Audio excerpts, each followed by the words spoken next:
Guys, asli ini si botak jahat banget. Jadi ada ibu-ibu tua jualan melon, tapi diambilin semua sama dia dan gak dibayar. Tapi setelah tahu ibu itu siapa, dia takut banget. Jadi ibu-ibu ini tuh emang suka jualan di pinggir jalan kayak gini, jualan melon-melon kecil gitu yang bisa langsung dimakan. Nah terus ceweknya si botak ini, itu dia pengen melonnya, katanya pengen makan melon. Terus dia cium-cium, wanginya gak kecium nih, kayaknya gak enak deh. Si ibunya bilang, semua melon saya manis kok, kalau misalkan gak enak gak usah bayar. Terus dia nyuruh semua anak buahnya untuk ngambilin melon si ibu ini, dicobain semuanya satu-satu. Si botak bilang tadi nggak manis, nggak mau bayar gue, katanya gitu. Tapi asistennya bilang manis kok, dia kelepasan gitu. Ternyata emang manis guys. Tapi dia malah kabur dan nggak mau bayar, sampai akhirnya ada cowok baju putih ini lewat nyamperin si ibu. Dan si cowok ini nyuruh si orang tadi tuh bayar. Disuruh bayar malah marah-marah, dan dia bilang kata emang itu ibu lu, ngapain sih lu bantuin?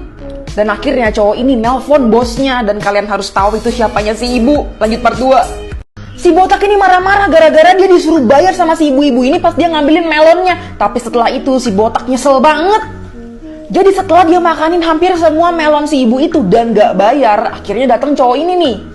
Si cowok ini neriakin si botak sama temen-temennya suruh bayar tuh melon. Tapi si botak malah marah-marah, ngapain sih lu belain nenek-nenek tua itu, emang itu ibu lu apa gimana?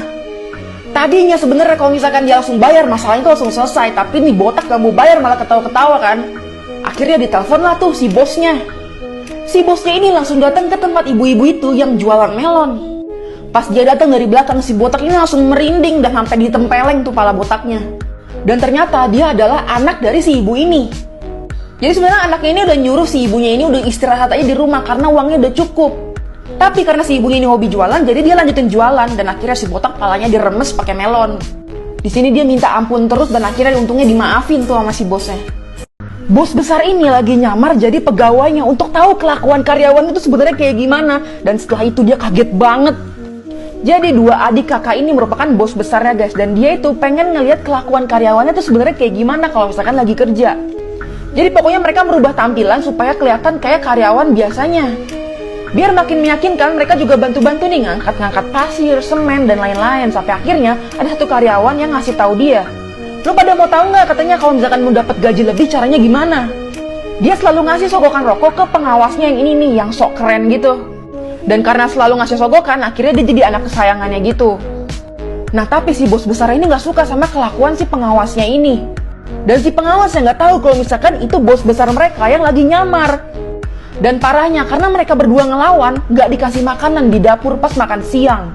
Bahkan si pengawas ini bilang, katanya gue bakal laporin lu berdua ke kakak gue yang berkuasa di sini. Dan setelah tahu dia siapa, lanjut part 2. Bos perusahaan ini nyamar jadi karyawannya untuk tahu kelakuan karyawannya kayak gimana. Dan setelah mereka tahu, parah banget. Jadi guys, si mandor atau pengawasnya ini nih ternyata yang jadi biang keroknya. Siapapun karyawan yang nolak dia, akhirnya bakal ketimpa sial. Dan bos besar ini yang nolak untuk bantuin dia, akhirnya nggak dikasih makan nih di dapur, dan cuma dikasih 2 bapau doang.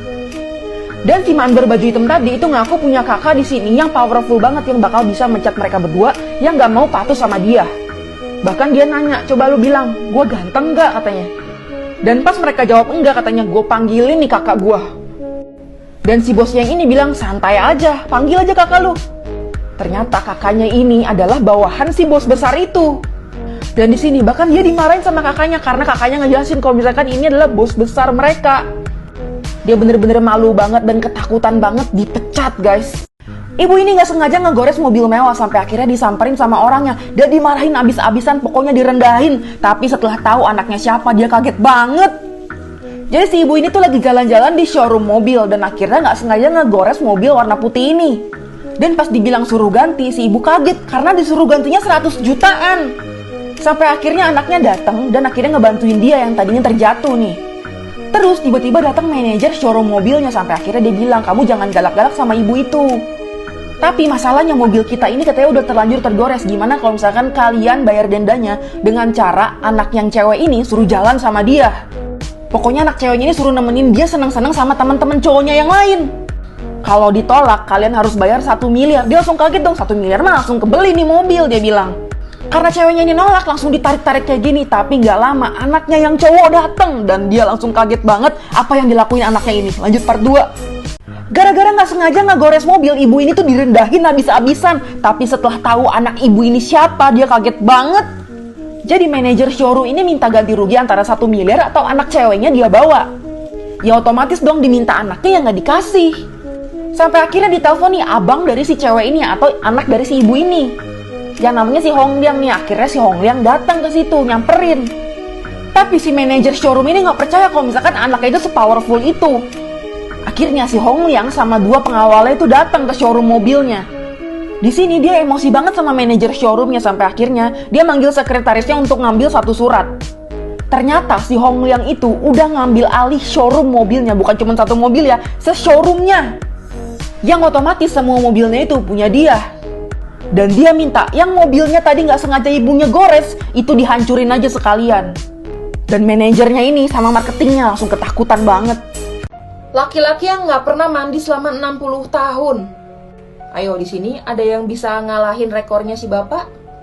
Dia sampai punya julukan laki-laki terjorok di dunia. Dan katanya kalau misalkan kalian bandingin nih item-item ini sama dia, kayak nyaru gitu. Jadi kayak nggak kelihatan ada orang di sini.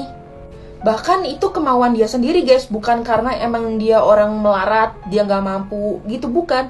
Karena dia ngerasa hidup dia itu makin sehat kalau misalkan dia makan dan minum serta hidup kotor. Jadi awalnya di kampungnya dia hidup biasa aja kayak orang normal, sering mandi dan lain-lain. Tapi tiba-tiba dia mikir kayaknya selama ini gue tuh pernah sakit karena hidup gue tuh terlalu bersih deh. Jenggotnya sendiri katanya itu nggak dia potong pakai gunting gitu, tapi dia bakar. Jadi kan bakar tuh abis tuh jenggot ya.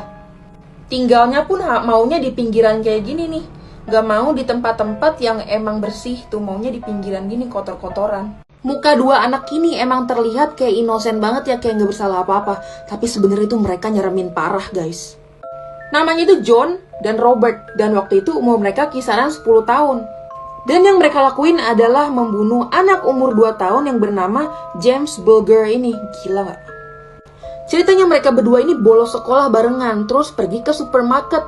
Terus ketemu anak umur 2 tahun ini ketangkap CCTV nih. Mereka ngegandeng anak ini, dibawa keluar supermarket, terus dibawa ke pinggir rel kereta. Dan di sana mereka melakukan hal yang emang gak semestinya dilakuin anak umur 10 tahun.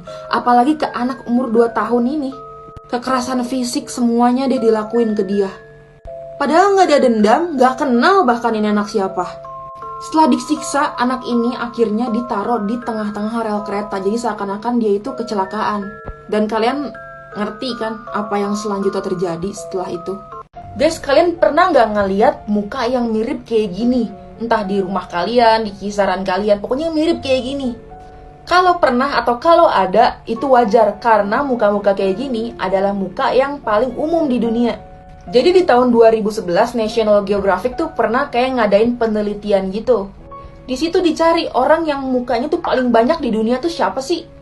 Dan hasilnya adalah muka pria ini yang paling umum di dunia. Jadi ini adalah seorang pria di China umur 28 tahun. Dimana diperkirakan ada 8 juta orang yang mukanya mirip banget sama dia. Jadi ini sebenarnya adalah gabungan dari 190.000 foto dari Chinese Academy of Science. Kalau ini seluruh dunia, ada per negara nih. Misalnya ini nih, ini adalah rata-rata muka cewek-cewek di Jerman dan ini cowok-cowok di Jerman.